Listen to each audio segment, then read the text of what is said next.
Welcome to The Naked Podcaster. Get ready to hear the story of someone strong enough to bear it all. The Naked Podcaster is a representation of freeing yourself, giving you permission to be real in all your quirkiness, baggage, struggles to success, and tragedy to triumph. I'm so excited you're joining the journey. Your past doesn't define you, but it does lead you on a path to today. Let's get naked. Hello and welcome to the Naked Podcaster. This is Jen Taylor and I am with Leslie Krongold. Leslie, how are you today? I'm doing well. How are you? I'm fantastic, and I know if you have a little bit of a cough, and it's no big deal. I don't care, and neither do the listeners. Thank you. Yes, I'm so excited about this. You have a podcast called Glass Half Full, and all of that information, of course, is going to be in the show notes. Tell me what you're doing right now and who you are.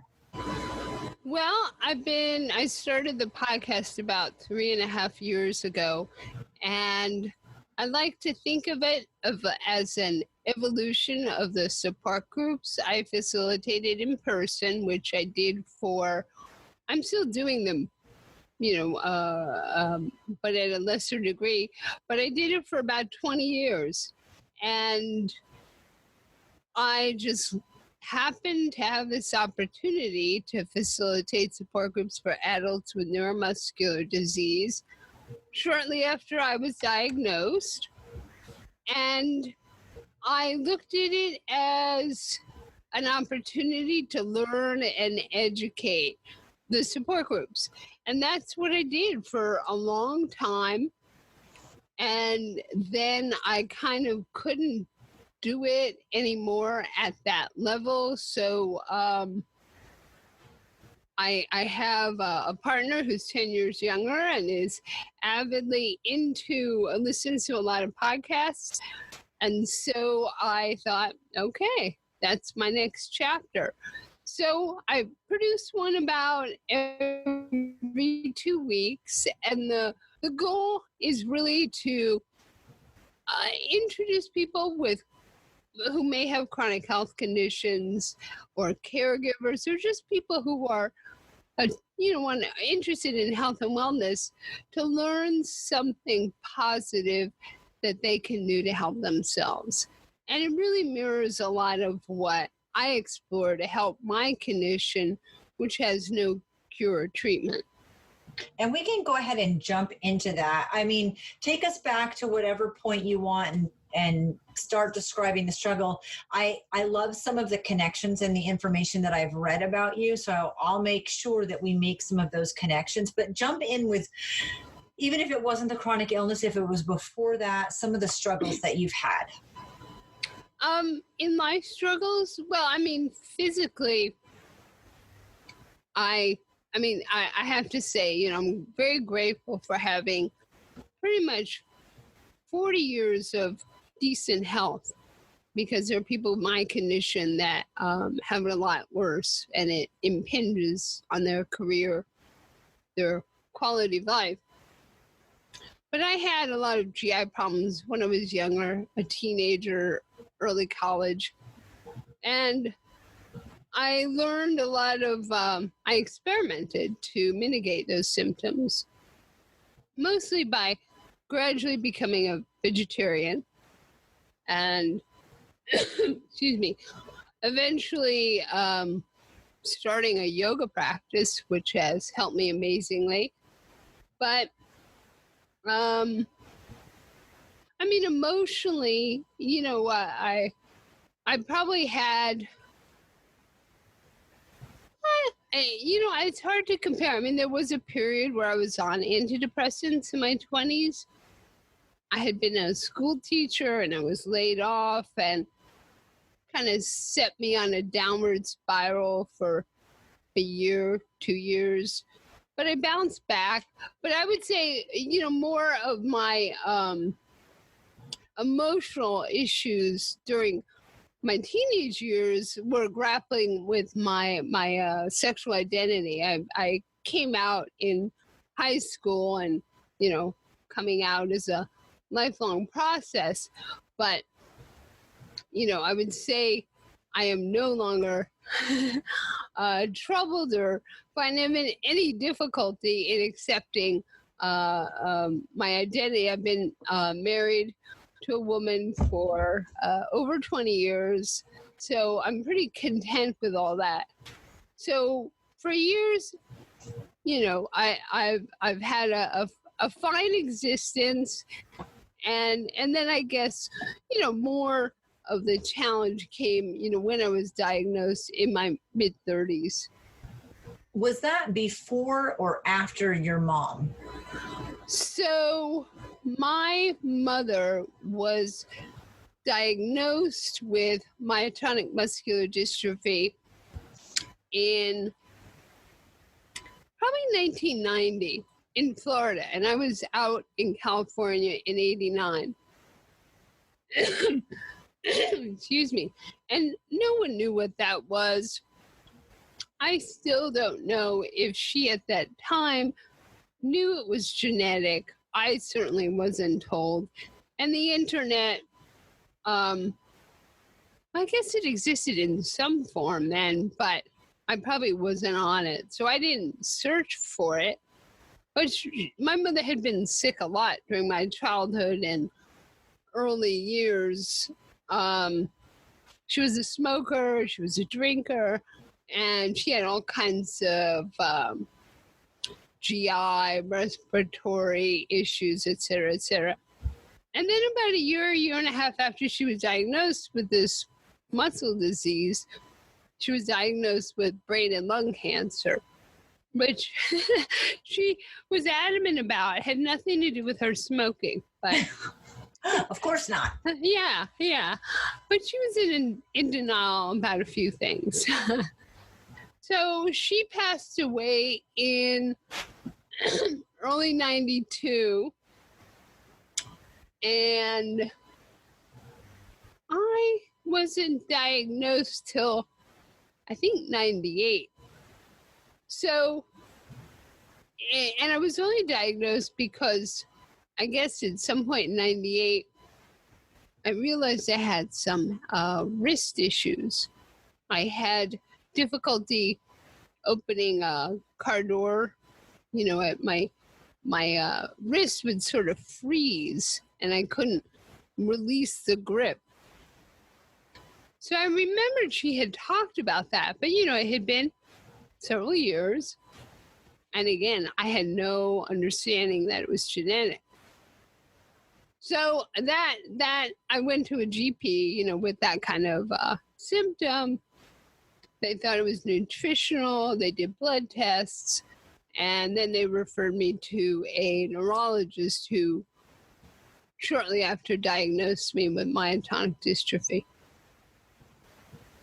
Was it a process to get that diagnosis, or did you make the connection about your mom by then? Because you're right, in the early 90s there wasn't a whole lot of internet. I mean, even in the later 90s we didn't have quite the level of information that we have now. So I'm guessing that still wasn't a tremendous part. Yeah, I remember talking with my dad and asking him at some point during this quote unquote diagnostic odyssey, what was the name of that thing Mom had, Yeah. Because we never said she died from that, but she had gone to University of Miami Medical School and was I think the subject in a research study. I remember she told me she had to stand, I guess, in shorts or some kind of gown, where her calf muscles were visible in front of medical students so they could see that one calf muscle was severely reduced, weakened. So he told me myotonic dystrophy. So I came with that information, I think, to the neurologist. Okay. And is that when you found out that it's genetic? Yeah. So at Kaiser Permanente, where I've been a member for many, many years here in Northern California, they so there's a test called EMG. It's a long term, but it's putting needles into your muscles and listening to activity. So that's kind of a preliminary diagnosis, because by 98, they had a blood test. So I was then, because of that EMG, the gatekeeper said, okay, you can have this expensive blood test. And that came back with DNA evidence that it was a genetic condition. And then I was sent to a genetic counselor who was part of the Kaiser Health team. And they have you bring in photos of your family members. And because of this disease, it affects smooth and skeletal muscles. There's a certain look that people develop in their adulthood that is, you don't even need to do a genetic test. People just have this look of myotonic dystrophy. It would have been great to have known it was a possibility early on, but you still found out relatively early. Would you say that's correct? Yeah, I mean, one of the fortunate things is that I never planned on having children. I mean, there was maybe I had a gay male friend who was the same age, and he and his partner wanted me to be a surrogate. And I contemplated that for about a month. This is prior to my diagnosis, so I'm so glad I never did that, because with each birth, there's a 50-50 probability that you will pass on the genetics for this disease, and it increases in severity with each generation. So many women I know, with this disease who are my age or a little younger, they were not diagnosed until they had a child, and the child had the severe form, which is called congenital myotonic dystrophy. So, in a way, I'm glad I didn't know any earlier, because that could have impacted my educational and career pursuits.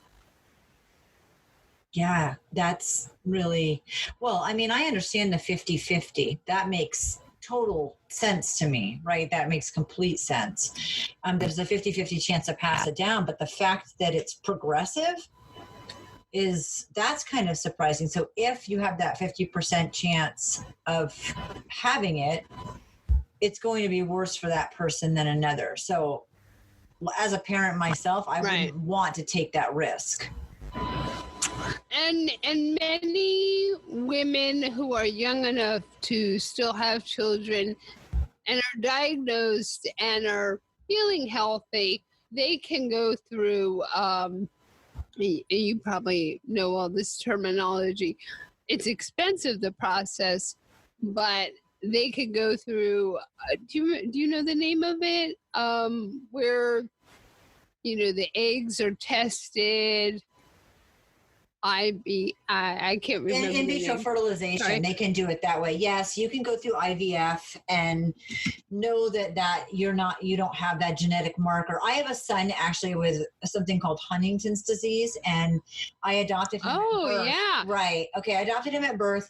You don't test for it because it's an adult onset disease, just like yours, similar to yours. And so we never got him tested as a child. I mean, the geneticist and the neurologist basically just said, look, just treat him like a normal kid, and when he's an adult, he needs to decide to get this test to find out if he has it. And it's important. So he hasn't done that yet. He's only 19. Mm-hmm. But it is important to know, one, because you know what to expect in your life and you can set things up, and two, he shouldn't have children if he is a carrier, because that continues. And as a parent myself, and in this situation, I mean, I've always been honest with him. Getting tested will let you know how to direct the rest of your life without it being a surprise in your 30s. Because like if you had known genetically you were predisposed to this earlier and could have had the blood test earlier if you had decided to, you could have known 10 years before you had symptoms. It just gives you more time to, one, live your life, and two, decide how you want to live your life, and know that having children probably isn't a good idea. So I have two comments. Actually, Huntington's disease is a trinucleotide disease, just like myotonic dystrophy. Okay. So often research that is done on one or the other helps feed the research community about the other. How awesome. Yeah. So the other point about knowing earlier, I mean, in a perfect world, that makes a lot of sense. Right? But a lot of people freak out. Yes, I know. And they just spiral into misery, pity, lack of motivation. Yep. And because there's no cure or treatment, they feel like they are powerless over it. Correct. So, and I'm looking, that has been my motivating interest for over 20 years is what makes someone motivated to take care of their health, and while the next person who could be quite intellectual, has a lot of the same socioeconomic standards and background, access to healthcare, et cetera, completely unmotivated. Right. So it's a conundrum. It is that's the word I was going to use. And ethically, I mean, really, it's about you, the one that could have the disease, deciding when and if you want to know. And for us, because we have so much more information, we just know if he decides not to get tested, we know what to look for. We know around the time that it would be an issue. And so it is absolutely his decision. That's like a whole ethical, we could have a whole podcast just about that. Right? Yeah. But you found out and then you found out it was genetic. And again, information is different now. We're a flood of information. We're inundated. And how did that affect you? Because your mom's death was probably at least in great part due to the cancer. So something that happened early on in my diagnosis was, well, I did have access to the internet in the late 90s, but the information, wasn't always reliable, as it is now. But I found a chart in some sort of medical research that had anticipated symptoms for adult onset, which is what my condition is called. And it also included the estimated duration of one's life. And it had 48 to 55 years old. So, that was a staggering factoid to digest. But, and then my mother died at 55. So I'm now 57, and I'm just incredibly grateful because the odds are that the severity increases. So, ostensibly, I would have passed away before 55, which is when my mother died. But I believe a lot of my longevity and continued quality of life is a result of the self-care that I practice. And, self-care is talked about, everywhere. I don't mean like the Gwyneth Paltrow goop self-care. Right. My self-care routines are a little more intense and customized to where my how the disease impacts my life. But I believe that my diet and exercise and attitudinal practices are, profound treatment for my condition. Were you practicing those things prior to knowing?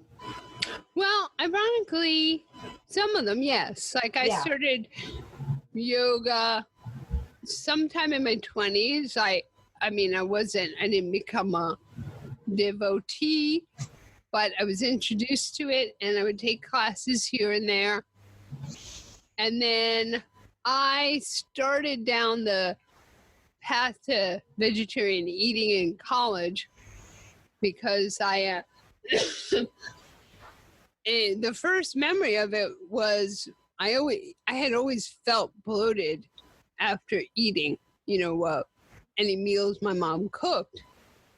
I mean, they were delicious, but we had meat at every meal. But there was nothing in my purview that would have made me question, did meat have that impact on me? I just thought that's how you feel after you eat. And at some point in college, a friend of mine and I went to a grocery store. We bought like a half of a chicken, and we were going to cook it in the toaster oven in our dorm room.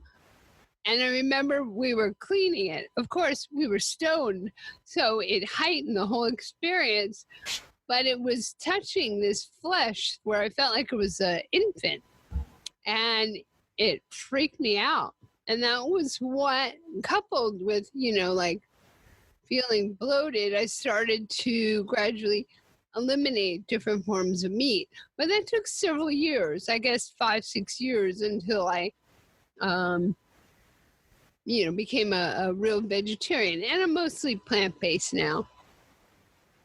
Okay, I knew you had said that you were going because of GI issues in college. So some of your diet you'd already changed, and at the very least, you were super open about making changes based on your health because you had that attitude.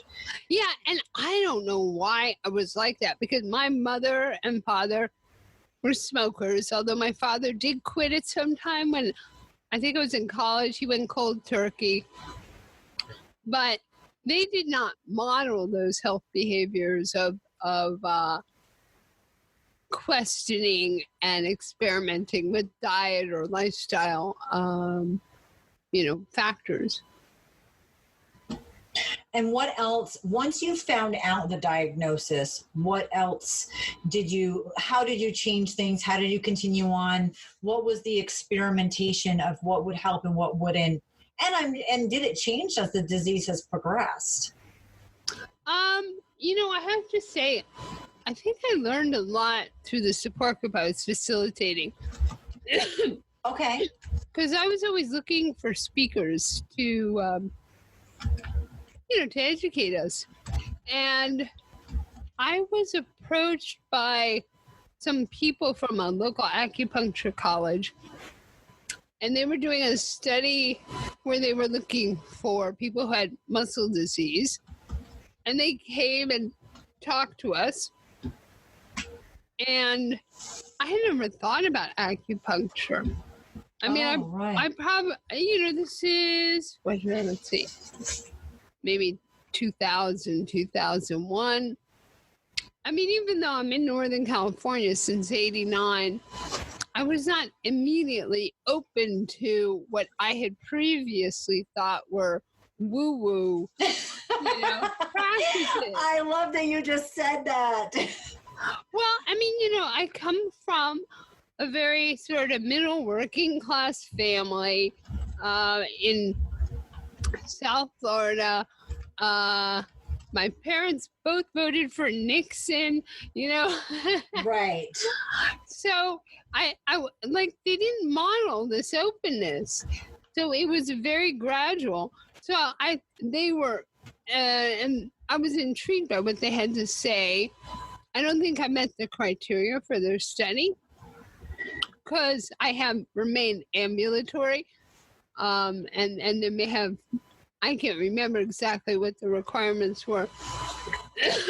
But at that time, I was still working full time, and I had carpal tunnel syndrome, or mild. And I thought, well, let me see if they can do something. So, long story short, acupuncture kind of became the gateway to exploring alternative modes of healing. I mean, that was before I really looked at new, plant-based diets or yoga as treatment modalities. So the woo-woo stuff, what did you get into and how much did it help? Because I was right with you. I thought, that's ridiculous. And then I realized, no harm, no foul. It probably won't do anything to me that's not good. But if it works, then there you go. So what did acupuncture I love? So acupuncture. What? Just go ahead. What really worked for you? Well, just the intake, the time you spend with a practitioner is a lot longer than you do with a Western trained doc. Correct. And the questions they ask you about your diet. They ask you about your bowel movements. I mean, I had never talked about that with a Western trained physician. And I still at that time had some quasi IBS symptoms. And the practitioner who I first saw was able to identify the glass of orange juice I had in the morning every day as a culprit. And I, through diet modifications, and I was already vegetarian at this point, I was able, and, I don't know, I'll be totally transparent. According to traditional Chinese medicine, one well-formed bowel movement a day is considered healthy. Well, I moved my bowels several times a day, and they were not always well-formed. Right. And so there's a problem there, maybe. Yeah. Since we're naked here, Jen, we are naked. We are. And, come on, we got an icon for poop, so, or emoticon.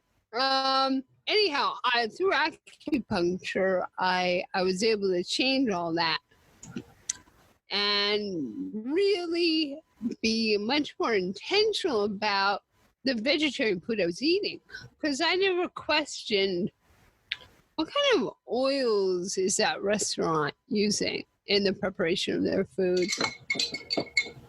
Isn't it crazy the things you have to start looking at? Well, this is something that I tell other people about. It's like a restaurant is a business. They want to make money. So if you're going to a restaurant to eat a lot of food for a cheap price, how do you think they're making that work for them? Yeah. They're using the lowest quality ingredients they have access to. So, I mean, that when you realize it's like a business model, it's like they're not out there with the motive of like, let me make you healthy. No. So as a vegetarian, you can eat a crappy diet, and not really achieve optimal health. So I learned a lot through acupuncture, and I also, helped my carpal tunnel. I just became more enlightened about energy medicine, and that took time. I'm reasonably educated, but there's some things that you need to hear over and over from different perspectives to get it. And I know that I felt my body was stagnant. I would be fatigued. It would impact my breathing. I'd breathe more shallow. It would impact my ability to speak. You could see the energy sucked out of my face. And I talked to a neurologist about that who knew my disease, and he looked at me like I was crazy. And he said, "Have you tried cognitive-based therapy?" So it wasn't until, acupuncture where I learned about chi, the energy that moves through your body. And I started to learn how to regulate my chi, where I started feeling better. When people talk about woo-woo, like my husband initially included in that. Now, it was for me too, energy work and stuff like that. There are two examples, especially with men. Most men know who Bruce Lee is and think he was great. Mm-hmm. And there's no way you can like him and think he was great and not believe in the power of your body and energy and how you can shift it. It's not possible. And the other thing that I always say is, have you ever been ready to give like a presentation, even if it was back in high school, and you throw up or you get sick or you're going to go play a game, or like I'm a runner, so run a race or something, and you have to poop. Like, you know what I mean? Like that's your body physically reacting to an emotional state, mm-hmm. your nerves or so once you realize that, oh, well, yeah, of course, like that's easy to understand because most of us have experienced something like that. Once you understand that, well, then what if you take it a step further? If you have a bigger thing that's emotional, it can affect you physically, and our bodies are holding on to some of that. Now, in a situation like you, where you have a diagnosis, it doesn't make it go away. It doesn't make everything go away, but it can really monitor it a lot or alter it. Or would you agree with that? Oh, I believe I've mitigated my symptoms. I mean, there's no cure for this. I mean, it's genetic, but I strongly believe that I'm still here today, able to conduct, an interview with you because of the lifestyle practices I've implemented over the years.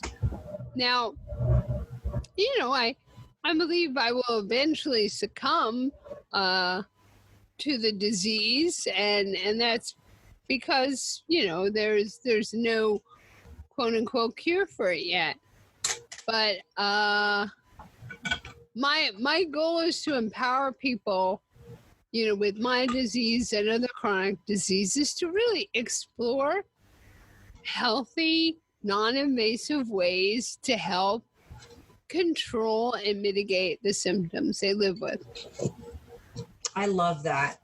And I love your attitude on it. I mean, I've read more about you and things that you have discussed. And so a lot of it is attitude, and a lot of it is just doing the things that you can do. You're right about what's in things. You can say that you're eating vegetarian. We use an anti-inflammatory diet. Mm-hmm.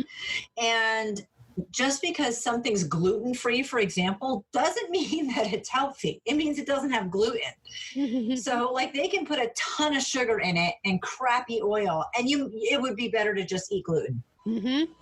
Right? And so you really have to advocate for yourself and learn a lot. But it's really interesting how much different and better you feel. So tell me about that. Or maybe not. I know that your disease progresses. So I guess the best way I can think to say it is over time, you would normally feel worse or have more symptoms, mm-hmm. but you've been able to slow that down through your diet and your woo-woo. Well, I mean, I have no idea, right? I mean, I'm just right. N of one, a sample of one. I did participate in a longitudinal study for my disease, and the physical therapist, so I saw her 3 times over 4 years, and she said that I maintain a range of motion in my legs and arms because of my yoga practice. Mm. So that was that was nice to hear. But so this is a little tangential. I used to feel like, oh, you have to be a vegetarian or a vegan. And I no longer feel that way. I know not everybody wants to or believes in a plant-based diet. All I would add, or suggest is that know the source of the food you're eating. Avoid processed foods and meats. If you are eating fish or beef or chicken, understand how, where it came from. And, know that if you're going to a restaurant paying $8 for a steak, you're probably not getting, It might not be a prime cut. Yeah. I mean, and I don't know. I mean, just be more mindful of food choices. Right. So I'm sorry, Jen. So your question was how. I was wondering how much you think it helped you with prolonging or slowing things down. And I understand you are just one, like you are the whole case study. But generally in other people with the same diagnosis, you've got to be worlds ahead. I just know that in the last 6 months, I had 4 people with my disease die. Now, one was a young girl who had congenital, and I know her parents, and I'm sure she had access to all the best health and food, and it was just a product of the disease. Younger people don't live as long with this disease. Hers was a sudden death, a heart failure. 2 of the other people I was friends with, they were both about 5 years younger. One man in Switzerland was a smoker, and he ate meat. I met him. We traveled together a few times. He definitely didn't eat like I eat. And he was diagnosed in his mid-30s as well. The other woman was diagnosed a little younger than I was and had been in a wheelchair for many years, and perhaps may have not passed away if she'd been more knowledgeable about the symptom dysphagia, which is swallowing difficulty, which is a common symptom of people who have neurological conditions like Parkinson's, MS. And she was eating a sandwich and choked on it and went into a coma for 10 days and then died. And this is someone I've known for years through the support group. And my first thought is, what the hell was she doing eating a sandwich? I haven't eaten a sandwich in so many years. I've totally changed the consistency, the texture of my food because I am prone to coughing and choking. So, there's a change that has really nothing to do with being a vegetarian. It's just how I consume food. A lot of people eventually get a feeding tube, a PEG, and that's because often, they can't swallow, they can't chew. Anyhow, I'm going on a tangent because I do feel very strongly about people need to change their diet when they have symptoms of dysphagia. It's just insane.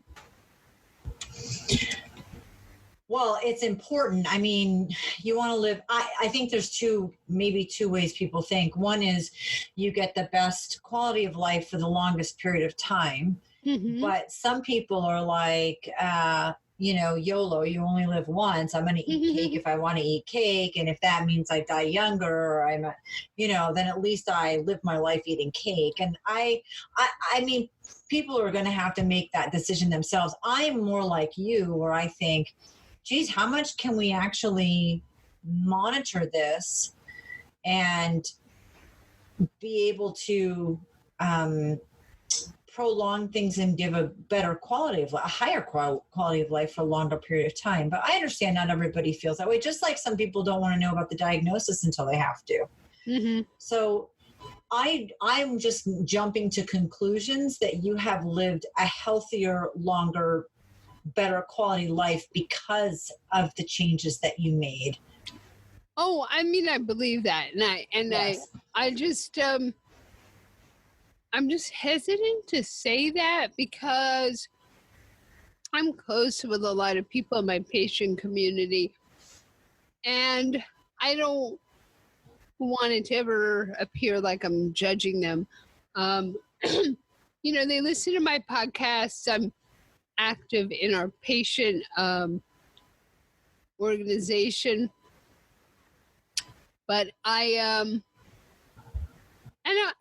want to honor and respect, where people are at. I want to model my behaviors and say, hey, if you have questions, you need any guidance, I'm here for you. Right. Exactly. I understand that. I respect that. So can we segue into the fact that all of us are going to die? Mm-hmm. Every one of us, and we never know when it is. But when you receive a diagnosis, it makes it more apparent or evident or imminent. I'm not sure what the right adjective is here. You know that your possibility, the chances of dying is going to be because of the diagnosis instead of something random happening. It's very much in your face, more than me, for example. So I know that in your past, when you were younger, you didn't have suicide attempts, but you had suicidal thoughts. Mm-hmm. And then moving on, you worked through that yourself. And I want to make that tie-in because I think so many people are in bad places. And then when you kind of work out and you get a diagnosis that could seem like a death sentence, you had to have been so thankful that you worked yourself out of that. And maybe that attitude and mindset is part of what helped you when you received the diagnosis. Yeah, that's interesting. So, yeah, when I was younger, I definitely was depressed a lot. And I think part of that was having a dysfunctional family. Yeah. My mother was an alcoholic. I was an only child, so I didn't have siblings to bounce experiences off of. And although I had friends, I was instructed not to talk about family matters with friends.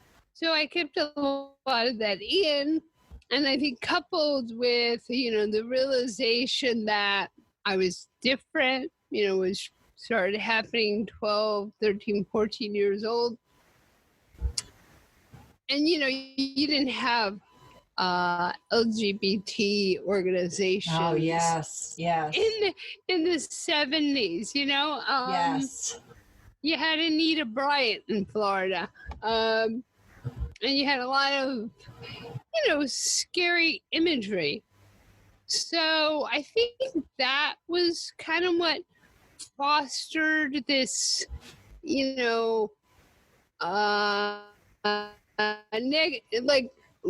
definitely pessimistic attitude, glass half empty.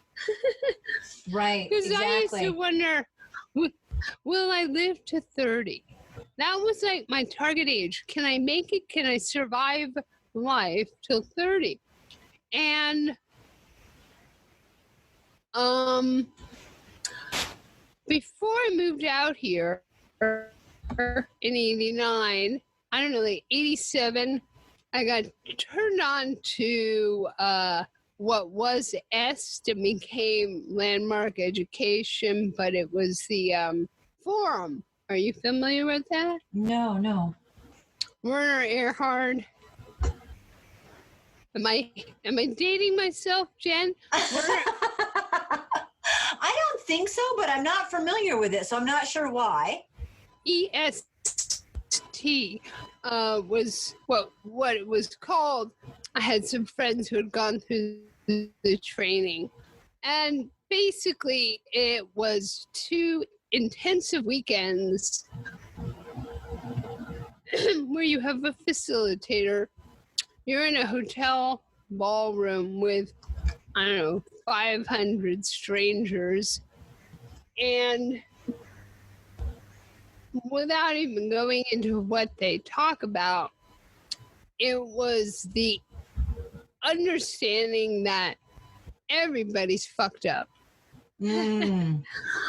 Can I say that? Can I Yes, say that word? you can.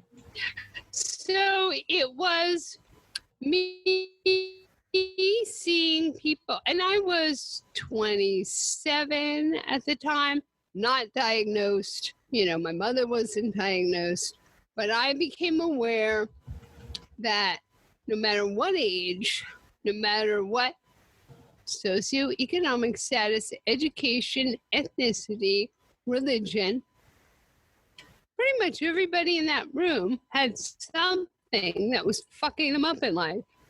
And they were kind of miserable. And the experience of the intensive training brought me to a place of having compassion for my parents and viewing them as children and what they went through and how they were unable to deal with their own family dysfunction.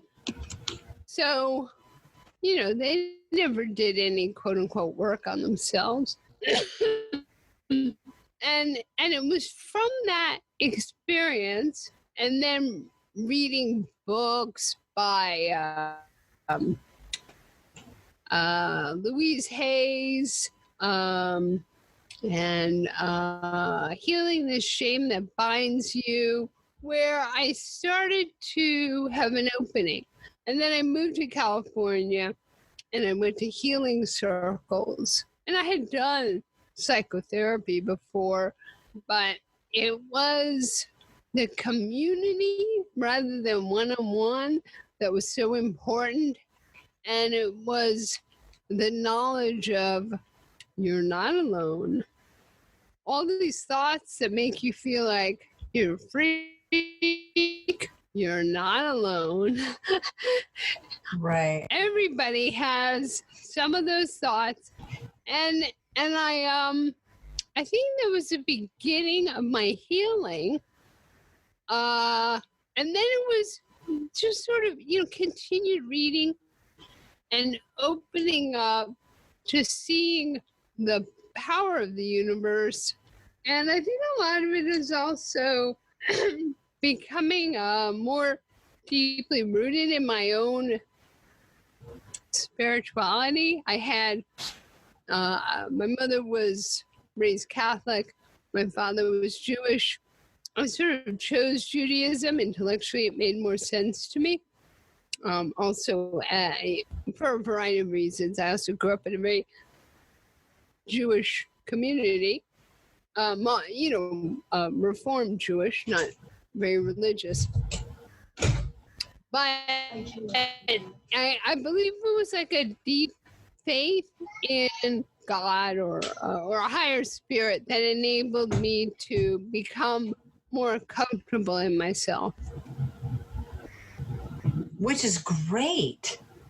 And I had forgotten, you know, that you were coming out also, and that creates so much stress. So I just love the fact that you've been through enough in your life that kind of, I don't want to assume this, but I'm going to just say it led you to, when this all occurred, this diagnosis occurred, it actually made some of what you were doing a little easier. Oh, definitely. I mean, and you know, I've also talked or written about, in some ways it was bittersweet because it forced me to be more intentional about how I spend my days, how who I surround myself with, Right. where I put my energy. You know, my energy waxes and wanes, and I have to nurture it in a way. You know, I marvel at people that could stand up and speak to a audience for an hour, because I no longer have the capacity to do that. I was a teacher. I could do it years ago. But when you realize that energy is, it's not ever flowing, you know, you, or at least I did. I became just much more intentional about how I used it. Absolutely. I want to segue into, because we've got some fun stuff to talk about, what you did in other ways when you found out with this diagnosis. And I read an article that you sent me. One is Death Cafe. Mm-hmm. That's super exciting. The other thing is what's so interesting, like I'm a minimalist. So there was something about how decluttering can help you process grief. So that's very fascinating to me. And then planning the fact that, and I think everyone should do this regardless of a diagnosis, but I love how intentional you were about your planning, because I've done a lot of the same things that you've done as far as planning that someday I'm going to die. Mm-hmm. And what can I do to make that as easy as possible for the people that are left behind? So we've done all that. We have a trust. We've done those things. A lot of people don't, and you were more intentional about it. Can we jump into all of that? Sure. Okay, where should I start? Start with the minimalism, because I think that's probably smaller, and the other two go together a little bit better, maybe. Well, I don't. You know, I haven't read the Marie Kondo stuff. I have read. I think I've read more Scandinavian perspective on minimalism. I can't remember the books I read, but that was my introduction to it. And I think it may be kind of something that as you're working on your career, your 20s and 30s, you're accumulating, I mean, gosh, with Amazon Prime, right? You know, yeah, you want it, you got it within a day, you know, so it and if you're doing well financially, you know, often you look toward things that'll make life easier, life more comfortable. And I guess at a certain point, and I know I've gone back and forth with this in my life, because I would be somewhere and then I'd move. And I knew that selling or donating all my things really was therapeutic. Yeah. So it's kind of this like love-hate relationship with stuff. And I think, I mean, I still, you know, I'm a consumer, of course, but I have a different relationship, and it's really nice to give away stuff that someone else can use, someone else can treasure for a while, someone else finds value, and just, you know, that whole gifting process is a wonderful feeling.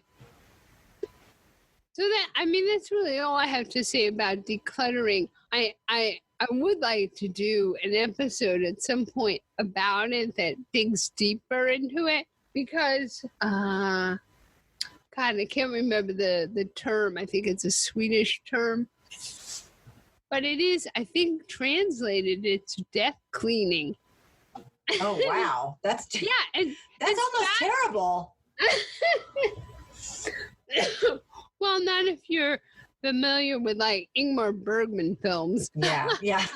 I think that for me, minimalism started because we were so stressed, and just coming home and just everything. We were so stressed. And a lot of it was because of how much crap we had in our house. Mm-hmm. And so for me, it made such a huge difference in stress reduction. And I know some people do it for finances, which is great, or to leave a smaller footprint on the earth, which is great. It was all stress for us. And so it was interesting when I read this article that you shared with me, like, oh, what a great idea, because not only does it decrease stress, but like you're taking care of your stuff. And like with me, I don't have a lot of jewelry or anything, but when my kids turn 18, if there's something that I want them to have when I die, I give it to them at 18. I just give it to them, because there's no sense in me hanging on to something unless I'm using it very consistently. And there's no sense in me hanging on to something that they're just waiting for me to die to get it. And it's just sitting there until that happens. So I have just decided to be more intentional about what do I want to leave behind for the people that I love. And if it's something special, just do it now. Mm-hmm. You know, so I guess I thought of that scenario as when I read this article, that yes, it reduces stress not to have a lot of stuff. And it kind of settles your affairs mm-hmm. without just easily. Mm-hmm. So. Yeah, no, I was involved in art. I did this Polaroid art transfers for years and kind of called myself an artist for a little while. And I haven't done it for about 10 years just because of the physicality involved. And it's only in the last year where I started going through all of these art supplies I've accumulated and realizing I'm never going to use them. So I've been giving them to the nieces and nephews in the family. Yeah. And doing like art projects around them and leaving all the, tools with them. So that's been a kind of nice process. Yeah, same thing. I just wondered how much of that you had done and how much it helped. But yeah, it's the same process.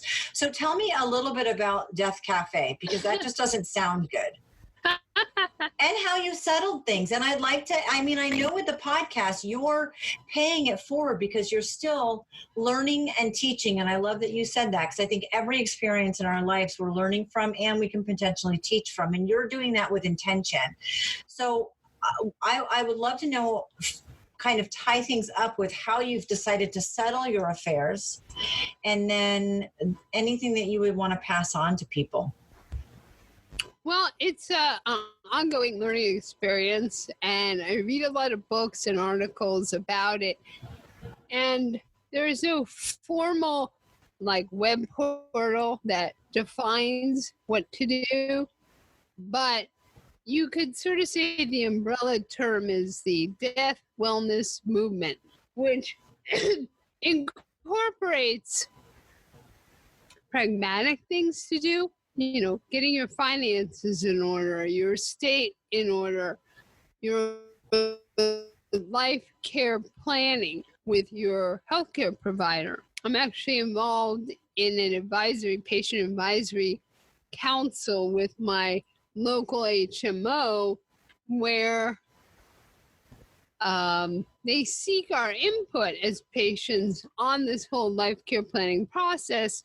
How does your physician speak to you about these issues of, if you're in an accident and you cannot make decisions for yourself, who is the next in line to make the decisions, and what do you want? So you have to go through these what if scenarios that are so hard for many people, because we do not want to accept our own mortality. That is very apparent.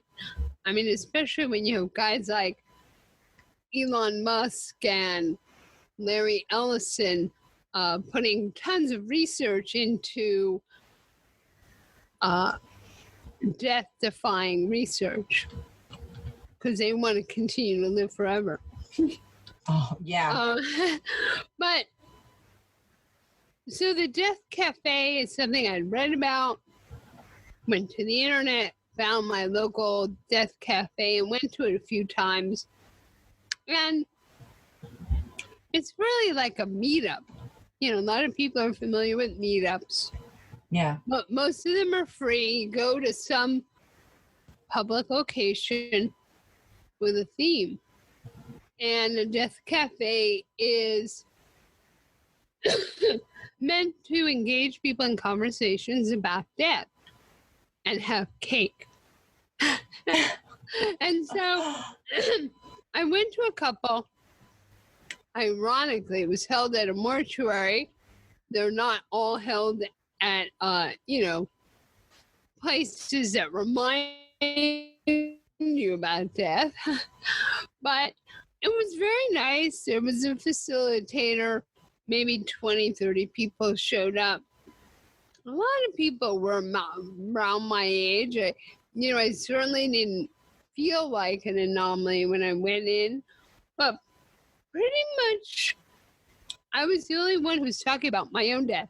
Everybody else was talking about the death of a parent, a grandparent, or some family member close to them, where they were, 20, 30 years at minimum, away from that age.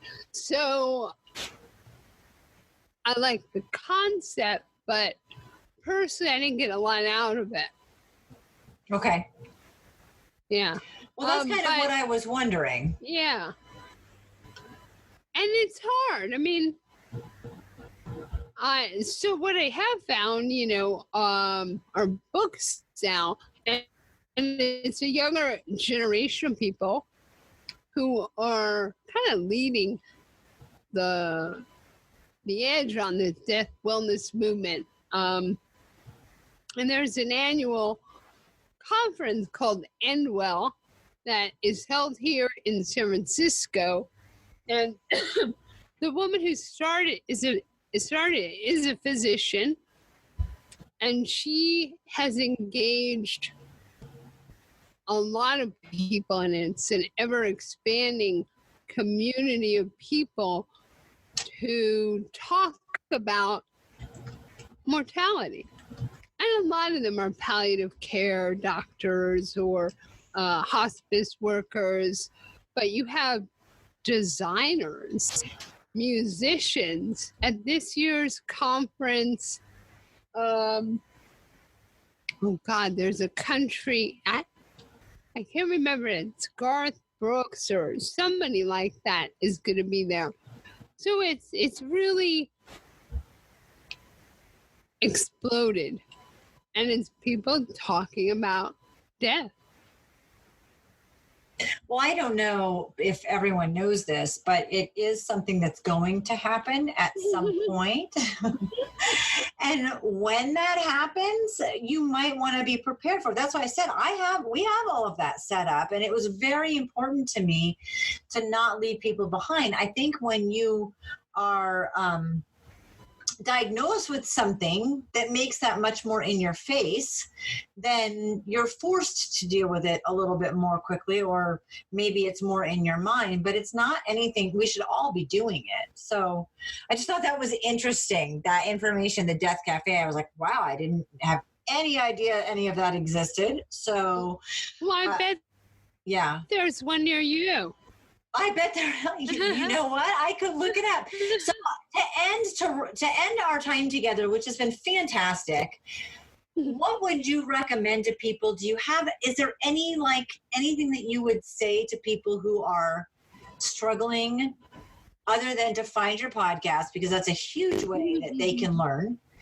And all of that information, all of your information will be included. But is there anything? Do you have like a pearl for us that you would share with people? Well, gosh, I would say that the most miserable people I've met in life do not have a chronic health condition, which, that makes me think about gratitude. That if, and it sounds so hackneyed and trite, but if you can cultivate a sense of gratitude, and there are all different ways to do that,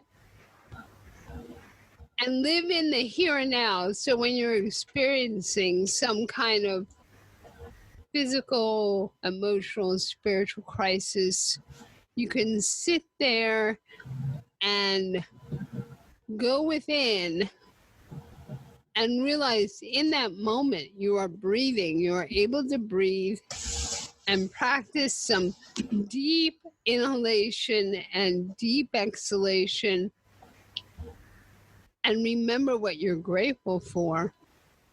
Tap into that. I think that's a start of healing.